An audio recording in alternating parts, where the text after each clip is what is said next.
itu saya akan panggilkan Pak Sabam terlebih dahulu. Pak Sabam. Oke Pak, saya lihat agenda. Saya pikir Pak Sabam itu yang kedua. Oke, Pak Sabam, stage is yours. Mudah-mudahan Pak Sabam bisa membagikan tentang VUCA untuk bagaimana cara kita mengantisipasinya. Silakan Pak Sabam.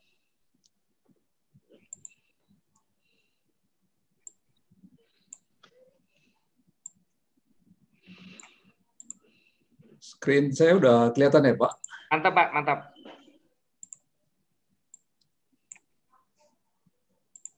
Right. Terima kasih. Selamat siang kawan-kawan semuanya. Siang Pak. Terima kasih Pak Gendro sudah menginvite saya untuk sharing di sini mengenai title yang sangat menarik. Ini udah sejak tahun 2018 ini VUCA.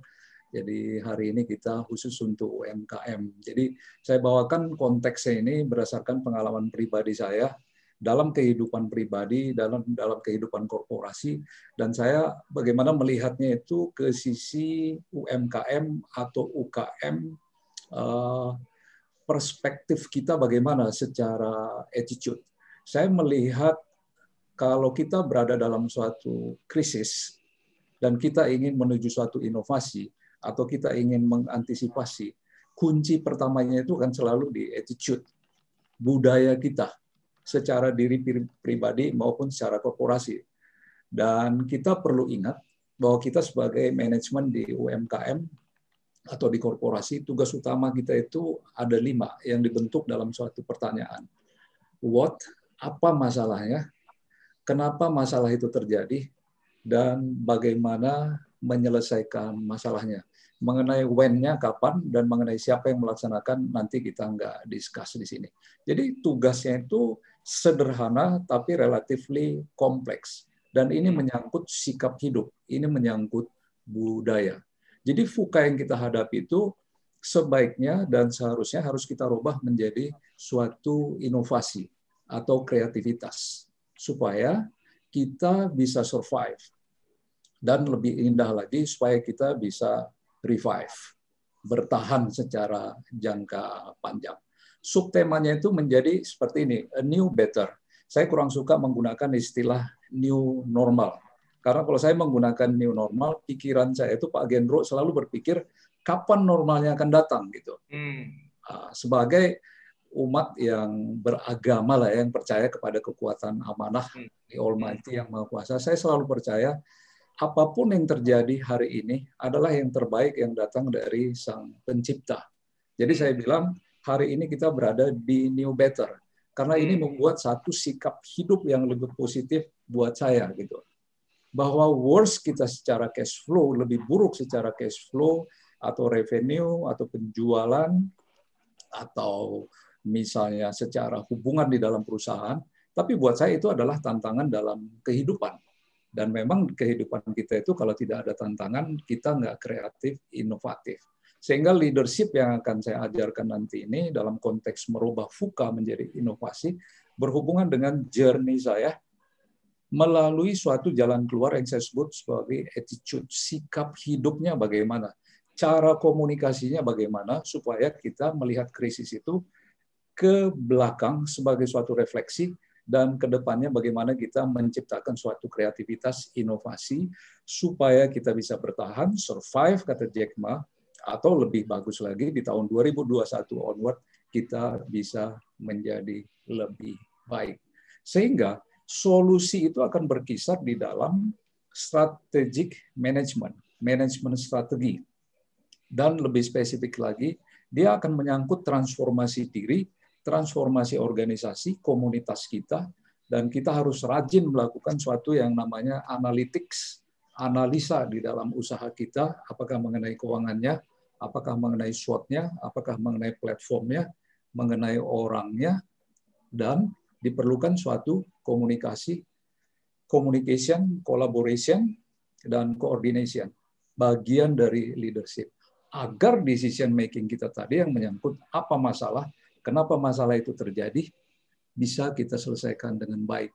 Dan pada akhirnya kita harus ingat, ternyata kita itu melakukan transformasi bukan untuk diri kita, tapi untuk klien kita. Karena apa? Klien kita yang memberikan kita cash flow, klien kita yang memberikan kita makan lah, ya. Itu yang menghidupi kita. Jadi harus kita pelihara transformasi itu supaya klien kita bilang, gue beli nih dari Sabam nih, saya beli dari Pak Alex nih, saya beli dari Pak Gendro nih. Jadi suasananya akan menjadi di sekitar perubahan-perubahan dan strategi-strategi yang kita buat supaya kita bisa menyelesaikan masalah-masalah yang kita hadapi. Nah, sekarang kita berbicara mengenai tugas pertama daripada manajemen. Apa yang menjadi masalah? Ya, it's a crisis. Everybody knows. Kita udah tahu it's a crisis. Tapi saya mau bilang it's a crisis. Saya warnai putih dengan tadi kita menetapkan diri dalam suatu perspektif putih, bahwa krisis itu adalah tantangan dalam kehidupan, sesuatu yang bagus, yang akan membuat kita lebih rajin, yang membuat kita lebih produktif, yang akan membuat kita bangun dari tidur kita. Inilah cerita saya yang pertama mengenai krisis pribadi. Saya kuliah tahun 78 di FEUI, ditargetkan sama ibu saya. Ibu saya sebagai direktur keuangan ya di rumah tangga, ayah saya sebagai CEO-nya. Mereka bilang kamu harus lulus 4 tahun. Saya lulusnya 7 tahun. Wow. IP yang saya hasilkan itu 2,19, yang kanan paling bawah. Okay. Ibu saya nggak bisa terima.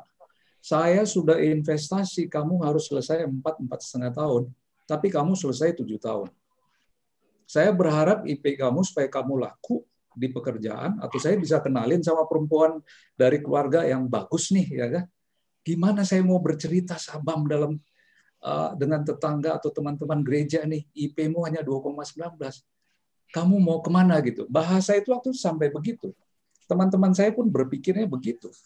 Tapi ayah saya bilang ya, itulah bagusnya dalam suatu komunitas, keluarga, pribadi, korporasi, ada penyeimbang. Ayah saya bilang, selagi ini anak, si Sabam ini amanah, dia akan jadi dalam kehidupannya. Dan saya meyakini ini, bahwa jalan kehidupan itu perlu kapasitas, kita perlu pintar, perlu IP yang baik, tapi bukan berarti IP 2,19 nggak bisa hidup. Yang penting kita amanah, kita punya hope, kita berjuang terus memperbaiki diri setiap hari.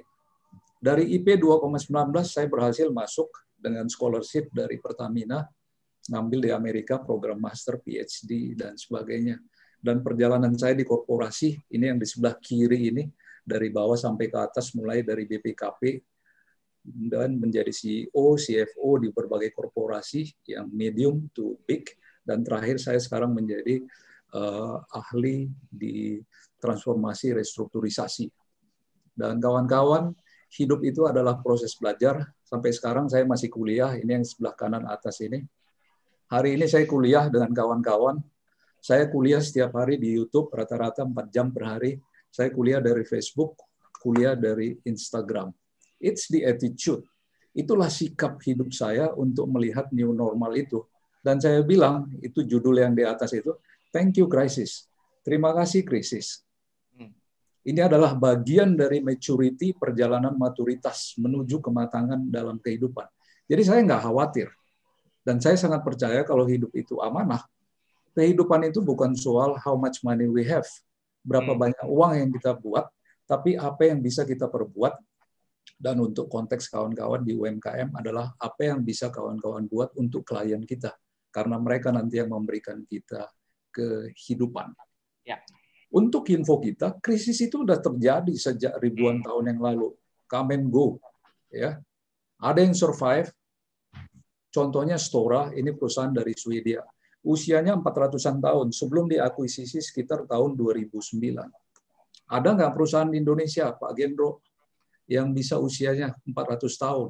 As far as I know, belum ada. Ya. Sehingga kita bertanya pada diri kita, kok bisa dia 400 tahun? Perseroan terbatas paling tua di dunia ada di Jepang, namanya Kongogumi. Usianya per hari ini 1421 tahun. Sikap hidupnya itu setiap hari bahasanya komunikaduk. Kami berbicara satu sama lain. Itulah arena yang terjadi di perusahaan ini. Kongogumi ini membangun tempel. kelenteng tempat sembahyang orang-orang Shinto dan Buddha di Jepang. Buat dia disiplin itu, selain berkomunikasi ya, disiplin itu nomor satu. Ide itu mulai dari ide-ide kecil, ditingkatkan menjadi ide besar. Jadi konsep di sana itu adalah mendengar ide, ya, dan selalu positive thinking. Kliennya dijaga, ya, karena buat dia kalau nggak ada klien saya mati. Saya harus berkomunikasi dengan klien. Saya harus tanya kira-kira kekurangan saya apa ini? Packagingnya kah? Harga yang kurang bagus? Cara delivery? Timeliness delivery? Kami kurang tepat waktu mengirim? Ada cacat di barang kami nggak perhatikan? Itu sikap hidup dia. Kalau kalian nanti sempat melihat Kongo Gumi di internet, ini pelajaran yang sangat bagus buat kita di UMKM. Ya. Unfortunately, ada bad news-nya. Yang kita anggap Amerika itu adalah tempat kemajuan ekonomi dan teknologi yang paling hebat di dunia ini. Tapi kalau dilihat ukurannya dari Fortune 500 company yang ada di Amerika, tinggal 11% yang masih hidup. Jadi kita bilang, loh, di sana teknologi paling bagus, ekonominya hebat, GDP-nya hebat. Kok bisa ya? Kalau dilihat dari umur rata-ratanya, dari S&P 500 company, dulu usia rata-ratanya itu 67 tahun. Sekarang tinggal 15 tahun. Jadi kontradiksi-kontradiksi yang ada, kita melihat, wah Indonesia ini kayaknya masih oke, masih lebih hebat ya. Tapi itulah kawan-kawan, krisis terjadi ribuan tahun yang lalu, sejak Nabi Adam sudah terjadi krisis. Ada yang bertahan, ada yang bertambah baik, ada juga yang hancur, contohnya di Amerika ini. Dan kita akhirnya bertanya, kalau mereka menjadi pimpinan di perusahaan itu, atau seperti kita misalnya pimpinan di satu usaha UMKM, kita berpikir uang itu uang siapa gitu. Memang kalau kita berprinsip itu uang kita, ada tendensinya complacency. Kita bilang, Belanda masih jauh ya kan. Tapi ada juga yang merampok uang itu, contohnya di perusahaan inilah ya, Enron, Lehman, saya nggak mau menyebutkan yang dua ini. Tempat saya bekerja dulu di El Nusa Tbk sebagai direktur keuangan, bangkrut waktu kita datang, ada uang hilang, nanti ada ceritanya sendiri sebagai suatu fuka, tapi kita selamatkan dalam waktu 2 tahun. Ada juga yang berprinsip di perusahaan itu, di UMKM itu, Belanda masih jauh, ini Pak Gendro kok rewel amat sih, platform lah, inilah, packaging lah, ekspor, dan sebagainya. Kawan-kawan, kalau kita dikasih krisis itu maksudnya mengingatkan kita untuk memperbaiki diri gitu. Kodak, Nokia, they forgot, mereka lupa bahwa hidup itu bukan masa lalu, hidup itu adalah ke depan, perlu mendengarkan pendapat dari generasi muda, perlu melihat perubahan-perubahan. Ya. Kita sendiri mengalami krisis nih kawan-kawan. Some survive, ada yang bangkrut, tapi saya melihatnya UMKM itu adalah hope, harapan yang besar untuk di Indonesia. Kita udah tahu VUCA-nya, saya nggak terlalu banyak di sini. Market crash-nya kita udah tahu, current account deficit di negara kita sekitar 7%, termasuk di SMI atau UMKM. Untungnya sudah ada bailout-nya dari pemerintah melalui program PEN. Tapi dunia kita ini adalah dunia yang ego, greedy, berebutan energi, berebutan teritori, berebutan makanan. Dan sejak tahun 2017-2018, dua kekuatan dunia sudah memulai Perang Dunia Ketiga yang mendisrupsi supply demand. Dan sekarang dunia kita di herd immunity, dan banyak usaha sekarang masuk di ICU, termasuk diantaranya mungkin kawan-kawan. Bisa diri kita juga yang masuk ICU, bisa juga grup kita, tapi sebagian memang mengalami ini sekarang. Ya. Nah, signal itu terjadi, kawan-kawan, Pak Gendro. Tapi bagaimana kita merealize bahwa di usaha kita itu telah terjadi satu ujian. Bagaimana kita menangkap signal itu? Apakah kita care? Apakah kita mengantisipasi suatu permasalahan? Misalnya kalau gaji udah mulai telat dibayar, ya. Work from home, work from office, work from home, tiba-tiba ada yang lost job, ada yang lost client. Bagaimana kita memelihara klien kita? Apakah kita berdiskusi di perusahaan kita? untuk melihat semua aspek-aspek internal dan eksternal ini. Bank yang tempat kita minjam minta restrukturisasi hutang dan bunganya mendadak naik. Kita bilang, aduh, gua under pressure nih, gimana nih caranya untuk bangkit nih, ya kan? 1, 2, 3 masalah. Kadang-kadang kita bilang, ya tarsoklah, kita lihat nanti apa yang terjadi. Kemudian kita bilang, mari kita berdoa. Boleh juga sih berdoa, tapi bukankah prinsip hidup itu ora et labora? Kemudian kalau kita punya piutang, orang lain bilang yang berhutang ke kita, nanti dulu ya, nggak bisa nih tenor 30 hari, ya kan? Bisa nggak 60 hari? Cash flow kita udah menurun. Persediaannya sudah mulai menumpuk. Kapasitas pabrik kita mulai menurun karena demand-nya tadi sudah terimpact. Mulai ada gosip di dalam pembantu, ada yang supir mundur, ada key management di dalam perusahaan kita, misalnya minta mundur. Terus kita bilang sama orang keuangan kita, rasanya dagangan kita laku ya. Kamu kemarin nyatetnya laba kan? Iya laba. Kok kasnya nggak ada? Kok saya mau beli ini sekarang kamu bilang nggak ada uang ya? Iya Pak, ada yang ngutang ke kita Pak. Belum pada bayar nih Pak. Ya, tiba-tiba muncullah competitors dari import, ada yang datang dari platform yang menjadi saingan baru kita. Akhirnya kita bilang, aduh saya berada pada titik nadir nih ya kan. Ah ini ujiannya nih kawan-kawan. Titik nadir ya kan.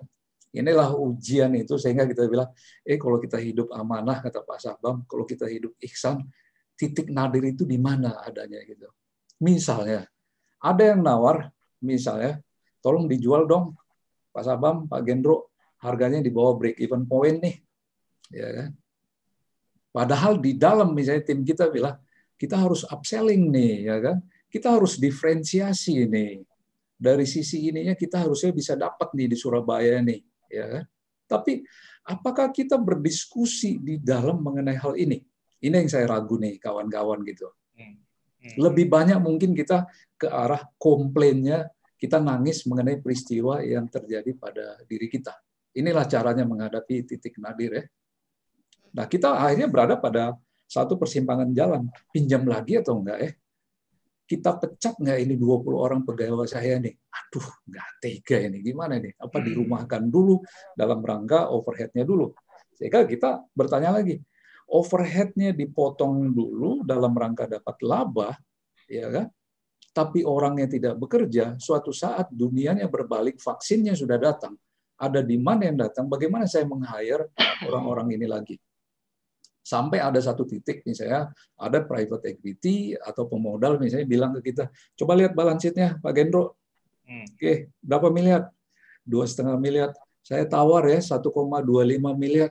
Kita tersinggung. Hah, enak aja kamu, saya udah bangun usaha ini 10 tahun, Anda nawarnya 50%.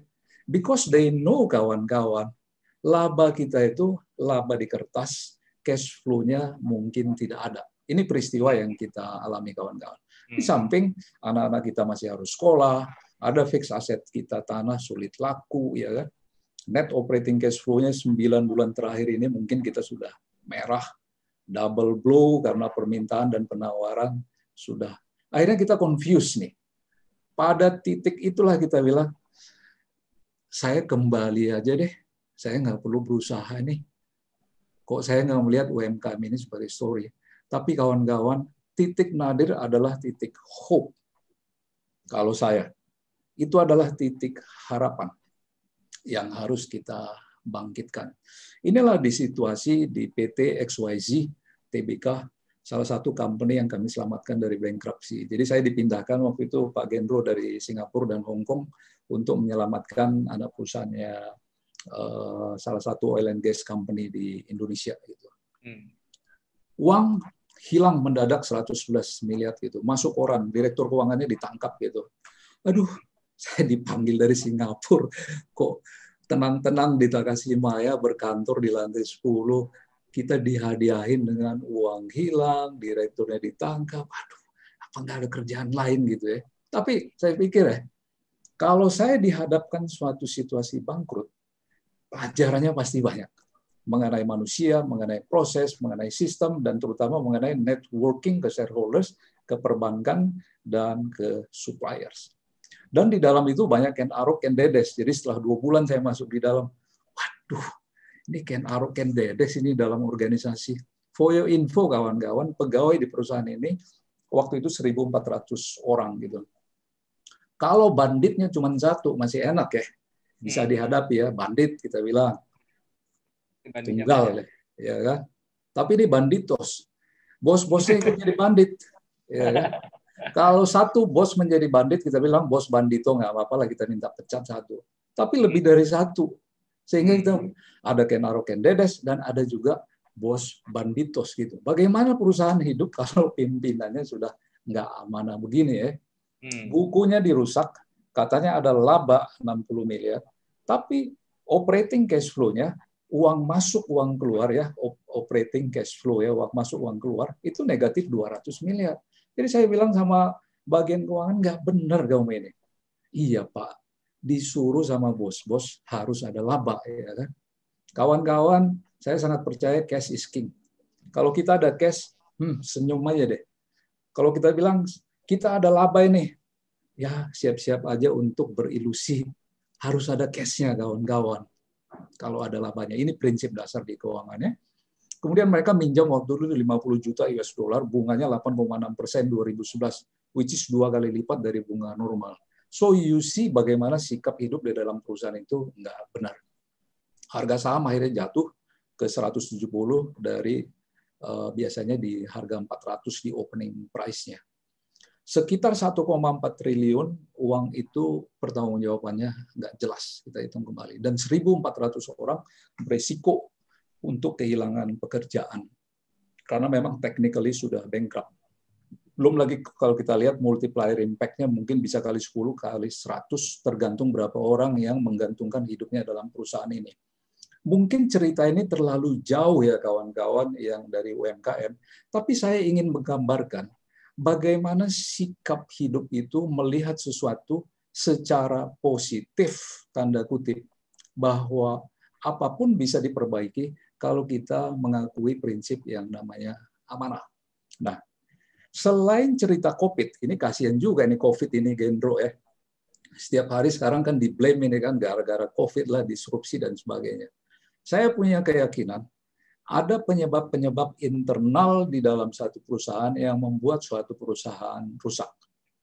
Inilah dulu yang kita lakukan survei di perusahaan yang kami pimpin. Pimpinan nggak mau mendengar, katanya. Nomor 1, saling menyalahkan. Belanda masih jauh, hoax dan gosip. Dan yang merah yang di atas kanan ini incommunicado. Ada silaturahmi di dalam perusahaan itu, di PT XYZ itu. Tapi silaturahminya basa-basi. Artinya gini, kalau sudah menyangkut masalah yang harus sudah selesaikan, umumnya kita menghindar dari permasalahan itu.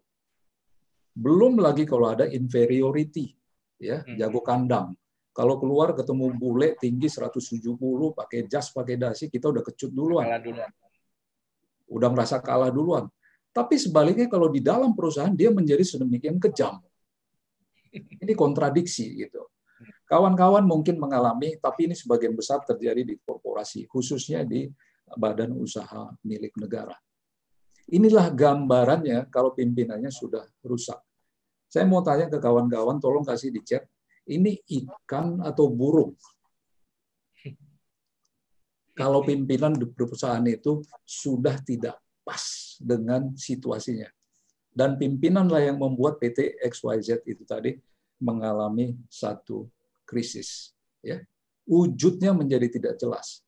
Diri kita pun mungkin sekarang menjadi seperti itu sebagai UMKM. Nah, sekarang yang paling penting itu bagaimana kita cara memperbaikinya. Ya. We have to make decisions. Kehidupan kita adalah membuat keputusan. Apa, kenapa, bagaimana, itu yang terpenting. Dan kapan dieksekusi. Dan siapa yang akan mengeksekusi. Ya. Jadi, kalau kita mau memperbaiki, kalau kita mau mengantisipasi satu VUCA, satu krisis, yang paling pertama yang harus kita bereskan bukan balance sheet-nya, bukan net income-nya, bukan cash flow-nya, tapi orang-orang yang bekerja di komunitas itu, people-nya. dan terutama mengenai kepemimpinan di dalamnya. Yang kedua, kita melihat proses SOP, termasuk di dalamnya ini adalah unsur KYC, know your client, bergerak nggak kita berkomunikasi dengan klien. Kemudian di sini ada unsur komunikasi di dalam dan keluar. Menyangkut leadership dalam rangka komunikasi ini, pimpinan itu mau mendengar atau tidak gitu. Atau dia sistemnya misalnya command and control. Pokoknya gua maunya begini. Pokoknya Gendro besok ke Surabaya, gua nggak mau tahu, ya kan? Cara-cara seperti itu udah nggak cocok. Apalagi di UMKM. Dunia bebas itu ada di UMKM, ya. Kalau ini terjadi, pimpinan yang mendengar, ada proses yang smooth di dalamnya. Umumnya kultur inovasi itu terjadi, kawan-kawan. Karena apa? Saling menghormati, saling mendengar. Mari kita perbaiki yuk. Kita lihat dulu ini, apa yang menyebabkan kita menjadi terpuruk seperti sekarang ini. Oke, lu catat ya. Lu catat, masing-masing catat. Pimpinan duduk aja di samping. Ya kan? Kalian cerita ya, kalian bahas. Maksud saya, pimpinan duduk di samping. Maksud saya gini, kawan-kawan. Umumnya yang tahu permasalahan di perusahaan itu adalah pasukan kita, tim kita. Karena mereka yang ketemu klien, mereka yang tahu market, mereka yang tahu cost structure dan sebagainya, mereka yang tahu buku. Jadi by prinsip, mereka yang ngerti bagaimana menyelesaikan. Cuman kadang-kadang pimpinan kan sudah ngomong duluan ya Pak Gendro ya. Pokoknya gue maunya begini. Pokoknya lu ke bank, lu ke sini, lu ke sini. Nggak dengerin sama pasukannya. Ya. Kalau itu yang terjadi, repot. Jadi urusan finansial, urusan produk adalah urusan ketiga. Kita punya orang yang amanah nggak? Punya orang yang disiplin nggak? Yang rajin nggak? Nggak perlu yang IPK-nya kayak 3,5, 3,7 gitu ya. Tapi orang-orang yang mau bekerja keras dan orang-orang yang mau melihat ada cahaya di ujung tunnel itu, di ujung terowongan itu, yang memiliki hope, yang memiliki pengharapan. Dan itu adalah tugas pimpinan untuk memberikan pengharapan. Pimpinan itu nggak perlu bicara banyak di dalam suatu perusahaan. Ya. Jadi kita bilang, Pak Sabam ini cerita inovasi nih. Konsepnya kita ngerti, inovasi, kreativitas. Tapi in reality-nya itu bagaimana? Kuncinya apa? Gitu. Jadi yang paling pertama yang saya bilang tadi, big picture-nya itu adalah memberikan pengharapan kepada tim kita, komunitas kita. Misalnya ada 5 orang atau 10 orang lah di UMKM kita itu. Caranya melalui doa, udah pasti. Karena apa? Hidup itu amanah. Semuanya diberikan oleh the Almighty. Ini lagu Batak nih, Pak Gendro ya, dari salah satu buku nyanyiannya orang Batak. Mungkin kawan-kawan yang orang Batak di sini ngerti. Tapi inti lagu ini, jangan mengeluh, Tuhan itu maha tahu, dan dia hidup di dalam dirimu. Dia memimpin semua kehidupan. Keluhanmu itu akan diambil oleh Yang Maha Kuasa. Yang penting kamu percaya, keluhanmu itu, krisismu itu, fukamu itu akan mengalir pergi gitu. Hakul yakinnya bahwa itu akan pergi gitu. Itu yang paling pertama gitu. Sehingga dengan demikian kita yang ada di dalam itu, wah, kalau begini caranya ya, berarti cinta yang harus kita bangun di perusahaan kita. Mantap. Pimpinan itu harus memberikan idenya ke dalam, mempersatukan, kita kumpul yuk, inilah lambang itu ya. Dan kalau ada di antara pasukan kita yang tadinya mau kita pecat 2 orang misalnya gitu, lu pergi dulu deh supaya overhead kita membaik. Ternyata harus kita rangkul. Atau kalaupun terpaksa dia pergi, kita berikan semacam pengobatannya. Oke, nanti lu kembali ya. Setelah 2 bulan dari sekarang kamu kembali gitu. Sehingga dia punya hope, punya harapan. Sehingga dia berdoa untuk perusahaan kita, usaha kita. Mereka lah nanti mungkin yang akan memberikan masukan-masukan. Kadang-kadang nggak masuk akal ya Pak Gendro ya. Ceritanya kok kayak dibawa ke agama gitu. Tapi saya menjalani kehidupan itu seperti ini. Menyelamatkan El Nusa, inilah dulu yang kita bilang, kita kumpulin mereka-mereka itu. Kita panggil Bupati Bojonegoro, Kang Yoto. Dia punya buku judulnya Al-Fatihah Coach. Oke. Persiapan diri untuk, kalau Al-Fatihah kan cerita kematian kan. Iya. Jadi berbuat baik, berbuat baik, berbuat baik, merangkul orang, memberikan pengharapan kepada orang. Ya, karena bagaimanapun tugas pemimpin itu adalah meeting the needs of others. Ini sorry di bahasa Inggris ya.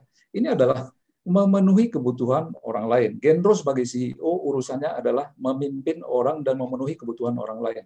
Dan yang lebih penting lagi, melayani dan berkorban untuk timnya. Saya lihat pribadinya Gendro sama Budi Pranata begini, ya kan? Diamankan dulu pasukannya, baru dia berbicara mengenai dirinya dan dia dengarin dari timnya. Baru dia punya pengaruh, influence. Kalau dia udah punya pengaruh, baru layak dia disebut sebagai pimpinan. Dan dalam situasi krisis, dalam situasi VUCA, kita memerlukan pemimpin yang memberikan pengaruh, karena dia nanti yang membawa visi gitu. Dia nggak tahu segala-galanya mengenai bagaimana jalan keluarnya, tapi dia yang akan ajak bicara pasukannya itu, ke depan kita visinya ini akan seperti ini, kayaknya nggak cocok deh Pak, sebaiknya begini. Disitulah perlu dia tetap hadir dan perlu dia tetap melayani dan mendengarkan dengan menggunakan rules komunikasi, dan komunikasi. Ya.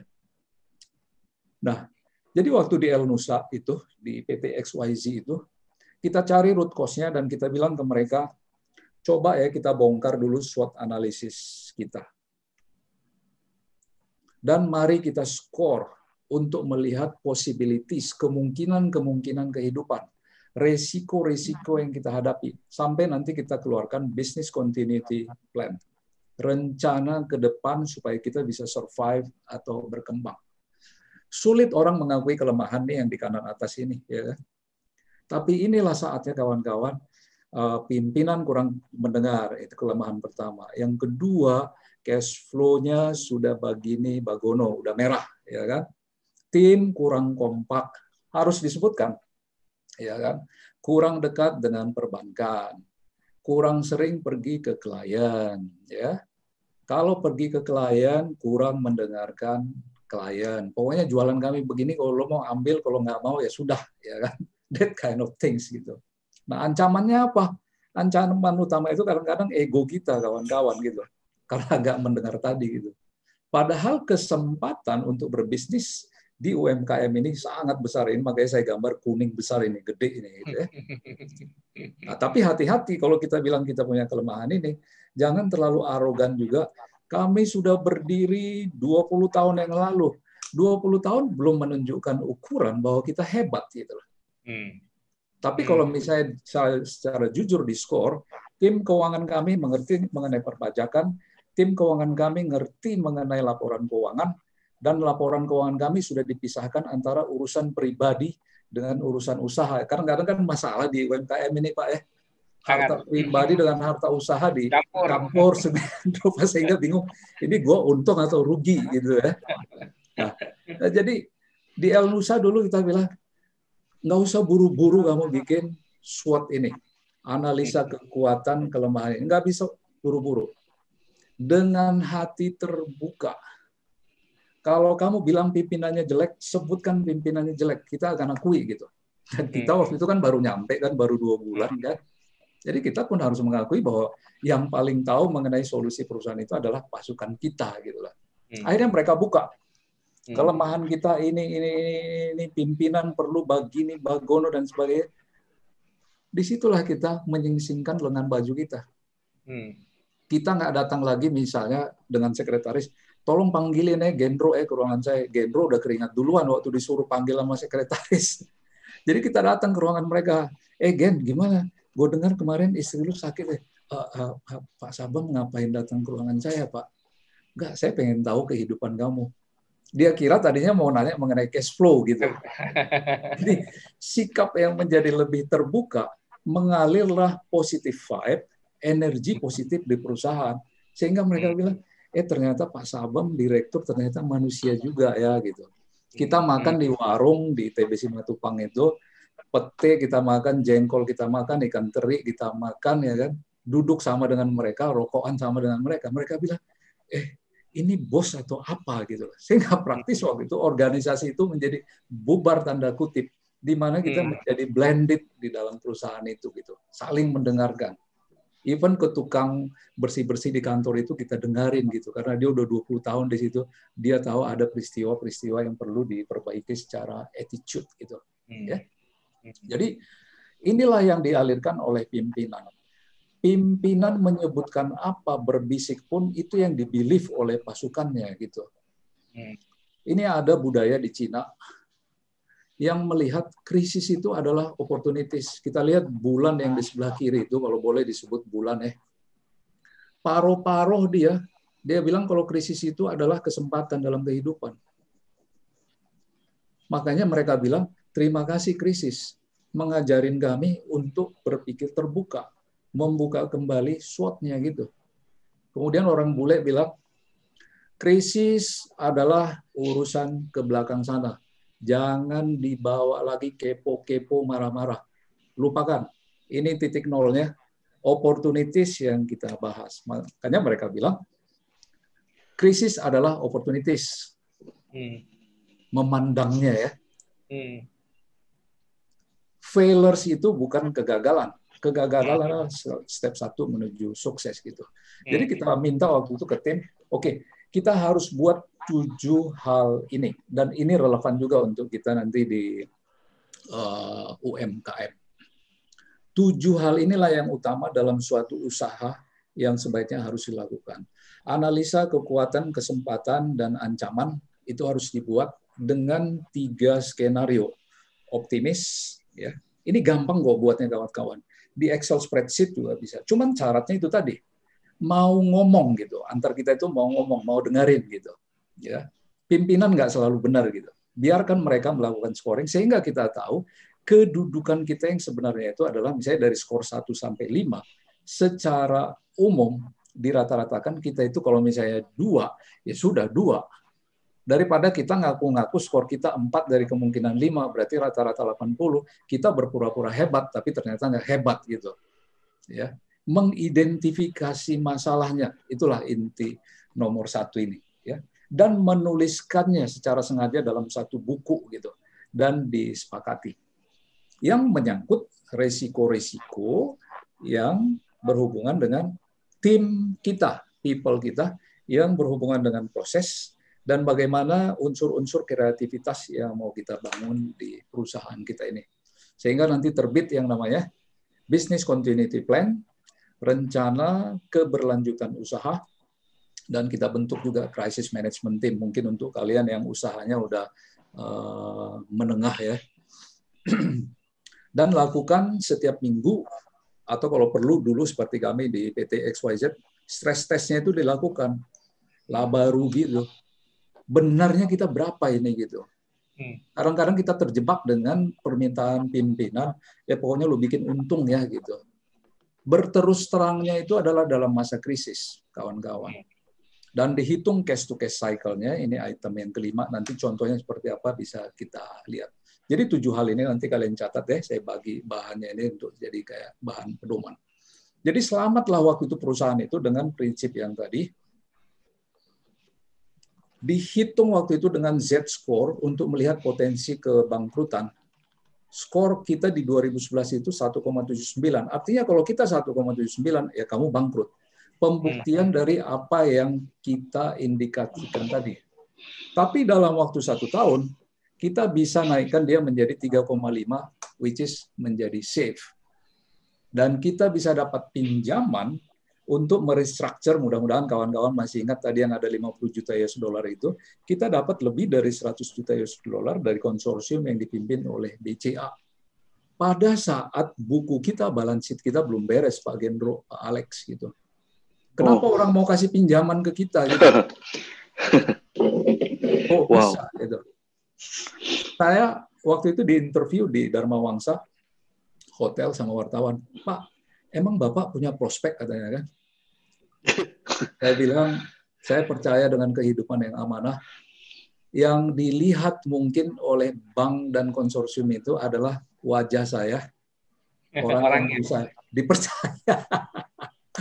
Sama Elia Masamanik, sahabat saya, sama direksi yang lain. Dan kita udah terbuka di surat kabar bahwa kami bermasalah. Ke analis pun kita Artinya gini, kalau kita terbuka mengenai SWOT itu tadi, terbuka mengenai keadaan kita, 1.400 pegawai pada akhirnya berdoa juga untuk kita. Anak bininya juga berdoa untuk kita, kan? Karena setiap hari Jumat kita kirim email, Pak, ke seluruh pegawai itu. Kawan-kawan, situasi kita berat, harap maklum dan sebagainya. Direksi nanti akan dipotong gajinya, ini program kami. Tapi kalau kalian percaya bisa diselamatkan, maka kita akan selamatkan bersama-sama. Mereka bilang, Pak, kita bisa selamatkan. Kami tahu kok, katanya. Nah itu, Pak. Yang tadinya kita gelari sebagai our candidates itu, sebagian memang kita pecat, ada 200 orang keluar dari perusahaan itu. Tapi sebagian lagi bilang, Pak, ini permasalahannya gitu. Artinya kalau kita jujur ke mereka, mereka pun akan membuka apa masalah yang sebenarnya dan bagaimana jalan keluarnya. Inilah harga saham sejak kami tiba di sini tahun 2011 sampai dengan kita selesai penugasannya di 2015. On average harga saham itu di 400 gitu ya. Saya bilang bukan karena kehebatan kita sebagai direksinya, tapi timnya itu bergerak untuk melakukan satu perubahan karena mereka believe dan mereka punya pengharapan bisa diselamatkan dalam situasi dan filosofi yang percaya pada amanah dan ihsan dan di mana komunikasi di dalamnya bergerak untuk menjadi lebih baik dan lebih baik. Ini saya ambil dari SME Incorporation Malaysia. Ini konsepnya ini dibawakan dari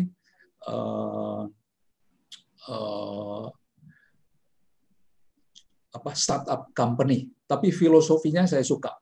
Tapi kita lihat dulu, ada 270 juta masyarakat Indonesia dan ada potensi ekspor. Artinya dari sisi demand sebenarnya, kawan-kawan nggak perlu khawatir.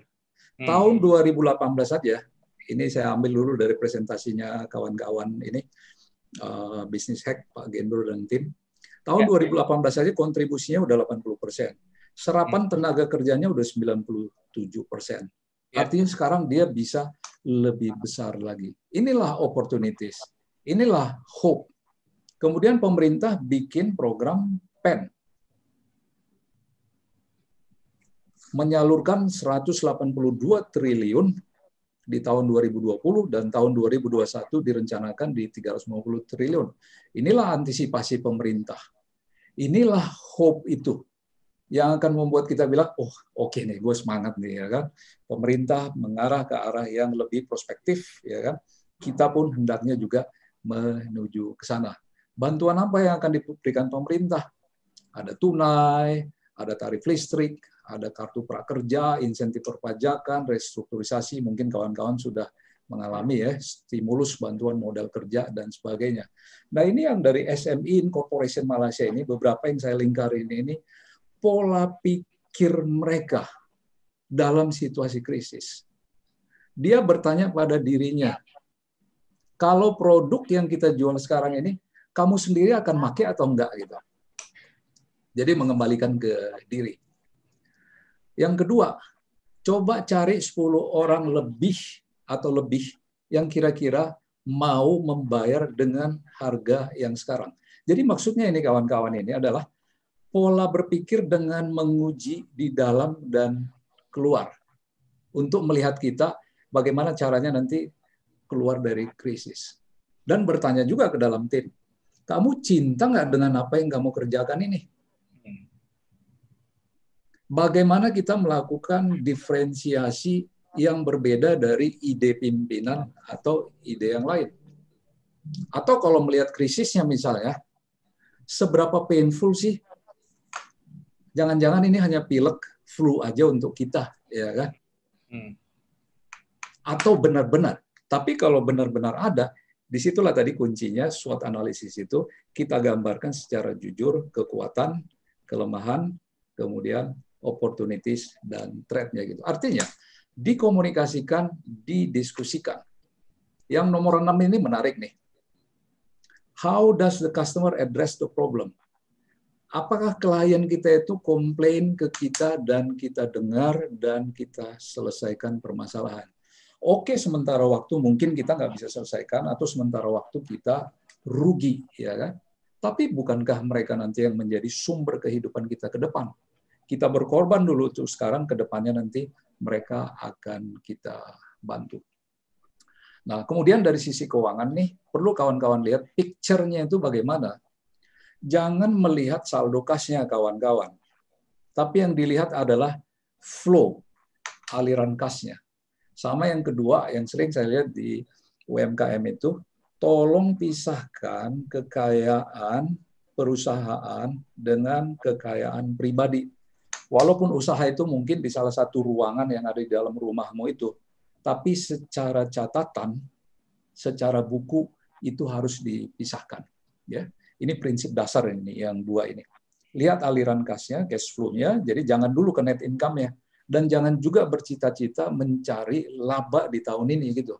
Karena kalau kamu laba, kamu bayar pajak ya kan. Putaran kasnya dulu yang paling utama. Yang kedua, lihat free cash flow-nya. Bagaimana cara menghitungnya, kapan-kapan bisa saya ajarin lah, atau Gendro ngerti juga ini.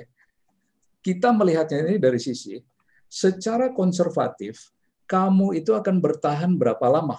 Jadi kalau besok misalnya tiba-tiba terdisrupsi seluruh ekonomi ini, saldo yang ada itu, kalau dibagi dengan rata-rata pengeluaran cash bulanan, kamu bertahan berapa lama? Rata-rata sekarang perusahaan itu di 3-6 bulan. Betul. Ya, best practice-nya itu 18 bulan sampai dengan 24 bulan baru kita disebut dengan aman. Tapi artinya kita harus hitung ya.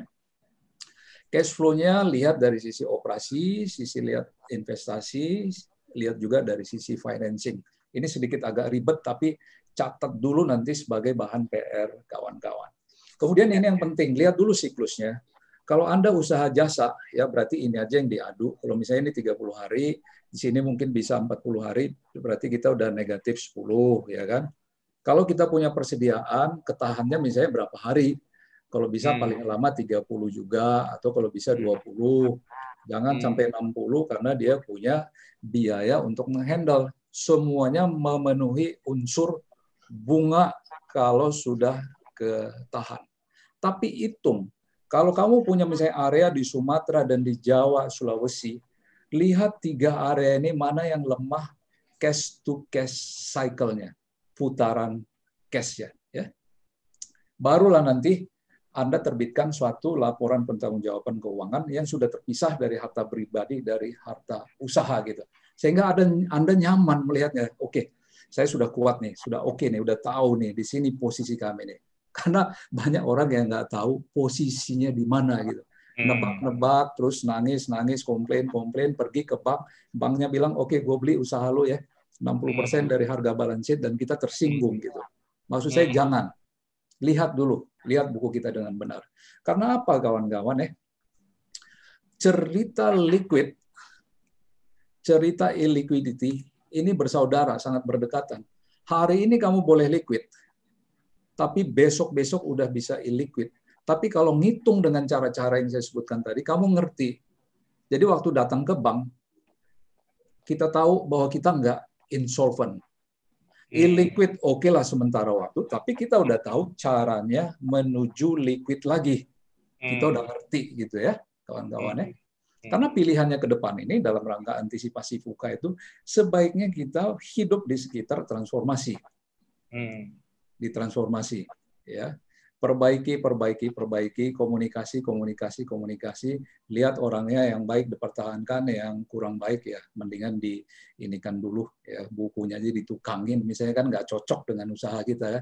Jangan sampai masuk dia ke level 2 ini restructuring. Kalau ini udah masuk di ICU. Untuk bangkitnya susah. Memang sebagian besar kita sekarang ada di sini gitu, tapi mungkin masih sangat dekat untuk bisa diperbaiki, ditransform.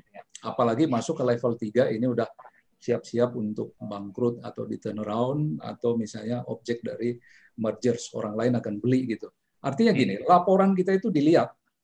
Orang lain bisa baca dengan cepat. Saya bisa baca dengan cepat laporan keuangan, ini berbahaya nih, harus diperbaiki, apa saja yang diperbaiki untuk bisa masuk lagi ke area putih, ke area transformasi.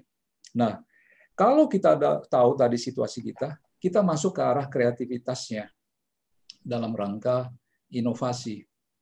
Setiap hari kita explore possibilities. Ya kan? This is a game, kawan-kawan. Ini adalah arena mangan orang mangan asal ngumpul. Ini bukan ada teknik yang tinggi, yang heboh, aplikasi, enggak. Ngobrol secara sukarela, sambil akhirnya kita bilang nanti, ini oke nih, boleh nih. Baru nanti kita exploit gitu. Jangan berhenti mengeksplorasi. Inilah teorinya Thomas Alva Edison. Inilah teorinya Konggo Gumi yang usianya tadi 1421 tahun. Yang penting kami ngobrol satu sama lain, ke kiri, ke kanan, ke bawah, atasan mendengar, ya. Dan kalau bicara itu jangan berbicara mengenai perilaku orang, hoax mengenai orang, kejadian-kejadian. Bicara ide kecil, ide besar. Ini harus dicuntik oleh pimpinan. Ide apa dari kamu? Ada 20 orang, oke. Bikin 4 kelompok, bikin ide untuk besok, kita berbicara mengenai ide gitu. Itu yang memberikan harapan, itu yang memberikan arena perbaikan. Ya. Jadi sebenarnya kehidupan kita itu umumnya di perusahaan, dan ini yang kita temukan dulu di El Nusa, perusahaan yang mengalami kebangkrutan itu, cerita kita itu di cerita permukaan. Jadi kita perlu membangunkan yang sisanya ini. Metodenya katanya kalau kita pimpinan di perusahaan, 80% kita diam sebagai pimpinan. 20% kita berbicara, dan berbicara itu konsepnya adalah bertanya, bukan listening ya. 80% dengar, 20% bertanya gitu. Jangan sok merintah gitu dalam situasi krisis gitu. Dalam rangka membaikkan ide. Karena bahasa-bahasanya adalah menurut kamu gimana? Menurut lu gimana? Oke, uji. Menurut kamu gimana gitu. Pertukaran ide itu. Ini disebut sebagai metodenya Obama. Obama itu kalau pengen bicara katanya dia berusaha tutup mulut begini. Supaya dia kasih kesempatan stafnya untuk berbicara, karena dia percaya stafnya jauh lebih tahu dari dia, mendingan dia dengerin, termasuk bahan pidatonya dibuatkan orang lain, dia nanti tinggal bacakan. Ya. Karena situasi krisis itu, kawan-kawan, ada resiko, ada failure, ada doubt, criticism, dan sebagainya. Jadi pimpinan itu turun nyelam ke bawah sini, ya kan? Memberikan semangat kepada tim itu, supaya dia bangkit. Sukses kita itu bukan hanya di permukaan sini, masuk kita nanti misalnya ke area 20% di sini. Tugasnya itu menghangatkan api itu. Mensana in corpore sano. Ya. Tugas pimpinan itu memberikan semangat. Ya. Enggak waktunya lagi mengkritisi. Enggak tugas lagi untuk beragu-ragu di depan pasukan. Karena energi kita itu berjalan sebagai pimpinan, travel dia. Dirasakan orang lain, kehadiran kita itu. Walaupun melalui Zoom, mereka tahu dari suara kita, dari pandangan mata kita, apakah kita masih bersemangat atau tidak. Gitu.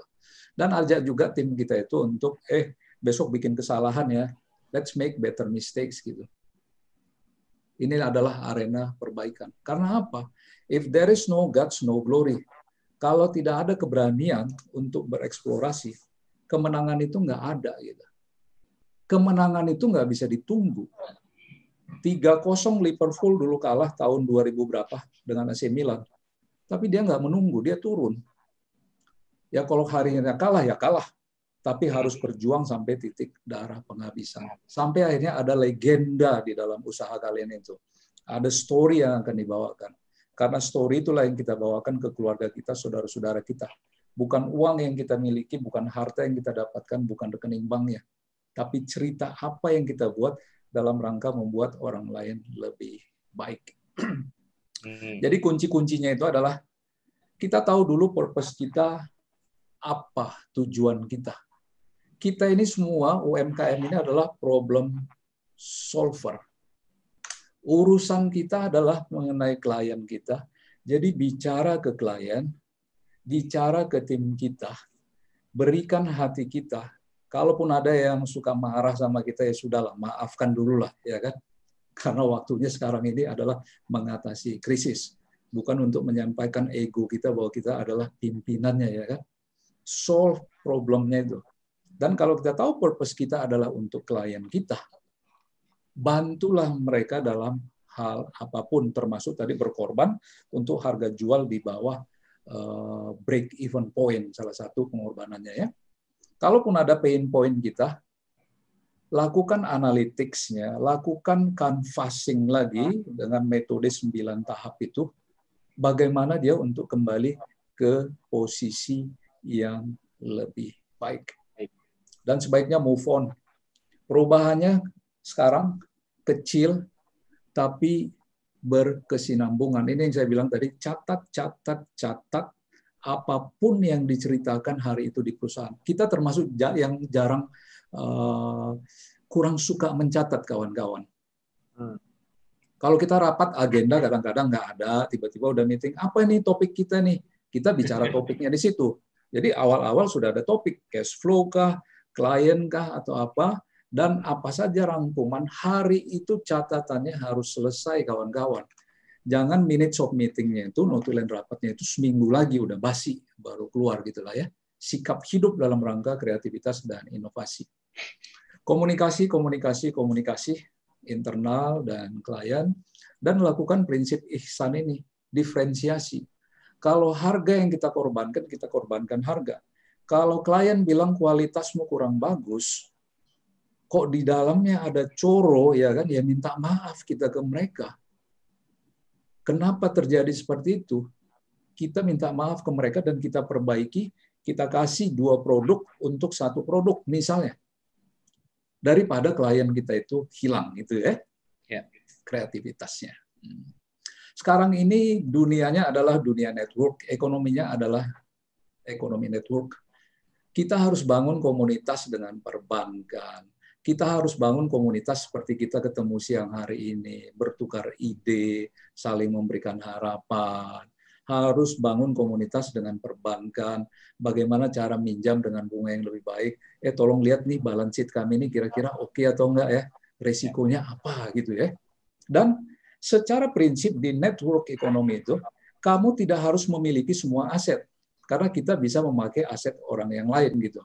Ada jalinan dia secara proses di mana kita berkontribusi misalnya 20% secara keahlian, sisanya dalam bentuk fixed asetnya itu tanah atau bangunan atau pabrik adalah milik orang lain gitu.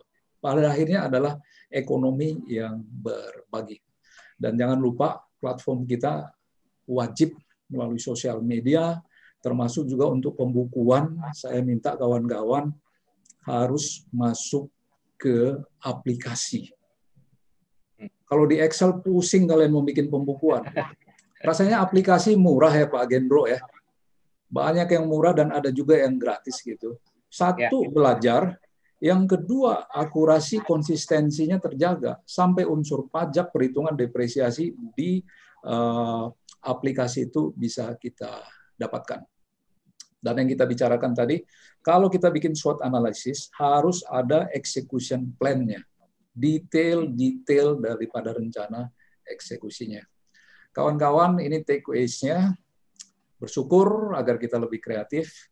New normal tolong dibuang, kita bilang aja new better, supaya kita positif attitude, bahwa kita berhasil dan akan bisa menjadi lebih baik. Komunikasi, koordinasi, kolaborasi. Hidup kita amanah, kalau ada kemauan, pasti ada jalan menuju satu ketinggian tertentu, dan didorong untuk tim kita itu membuat kesalahan tanda kutip dengan cara explore exploit. Sebagai pimpinan tetap hadir dengan hati, hadir dengan penuh pengharapan, dan mendengarkan kepada timnya sehingga transformasinya berkelanjutan dalam rangka menjalankan amanah dan ihsan. Pohon ini adalah diri kita, ini adalah UMKM kita, usaha kita, akarnya adalah sikap hidup kita, kecepatan kita mengambil keputusan termasuk berbuat salah tadi, keberanian kita untuk eksplorasi, meningkatkan pengetahuan, pohon ini akan menjadi lebih kuat. Kalau kita sincere di batang pohon ini, kemudian kita sirami dengan amanah dan compassion, pohon ini akan berbuah baik. Pohon yang kecil adalah pohon yang indah. Dulu ada filosofi namanya small is beautiful. dan potensi bisnis di Indonesia ini adalah di UMKM. Karena apa? Korporasi yang besar-besar biasanya sulit mendengar kawan-kawan. Karena mereka sudah berada di dunia birokrasi. Kalau kalian biasanya kecil-kecil, 10 orang, 20 orang, 30 orang, atau 120 orang, masih gampang diomongkan. Otaknya itu masih otak yang terbuka, hatinya hati yang mau mendengar. Dan kalau kita percaya dengan amanah, matahari ini adalah simbol kehadiran yang maha kuasa yang memberikan efek fotosintesis dalam rangka kehidupan kita. Itu sharing saya untuk kawan-kawan, mudah-mudahan menginspirasi dan membuat ada action plan dalam rangka antisipasi VUCA melalui suatu jalur komunikasi untuk menciptakan kreativitas dan inovasi untuk keberlangsungan usaha kecil dan menengah. Terima kasih, aku kembalikan ke Pak Gendro. Thank you, Pak.